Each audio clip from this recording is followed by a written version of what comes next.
కాలేజీలో దసరా సెలబ్రేషన్ చేసుకుంటున్న స్టూడెంట్స్కి ఫైనల్గా పెద్ద ట్విస్ట్ ఎదురైంది. తిరుపతికి చెందిన ఒక కాలేజీలో స్టూడెంట్స్ అందరూ దసరా సెలబ్రేషన్ని తమ కాలేజీలో హ్యాపీగా జరుపుకుంటూ ఉన్నారు. అప్పుడే సడన్గా ఎక్కడి నుండో ఒక సింహం లోపలికి వస్తుంది. ఆ సింహాన్ని చూసి స్టూడెంట్స్, ప్రిన్సిపల్స్ అందరూ బయటికి పరిగెత్తారు. ఆ సింహం ఒక క్లాస్ రూమ్లోకి వెళ్ళి దాక్కుంటుంది. ఇంక వెంటనే ఈ విషయం యానిమల్ రెస్క్యూ టీమ్కి ఇన్ఫార్మ్ చేస్తారు. ఆ టీం సింహం వెళ్ళిన క్లాస్ రూమ్లోకి వస్తారు. లోపల ఆ సింహం కనిపించదు. కానీ రెస్క్యూ టీంకి ఆ క్లాస్ రూమ్లో ఒక బెంచ్ కింద ఒక వింత సౌండ్ వినిపిస్తుంది.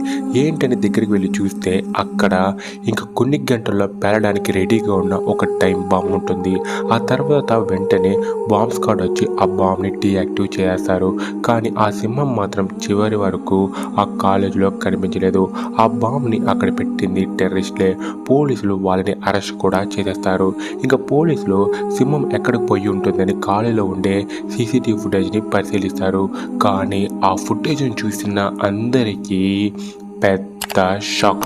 ఎందుకంటే ఆ ఫుటేజ్లో అసలు ఆ సింహమే కనిపించలేదు. అప్పుడే అందరికీ తెలిసింది ఆ బాంబు నుండి రక్షించడానికి ఆ దుర్గమ్మే ఇలా సింహ రూపంలో వచ్చిందని.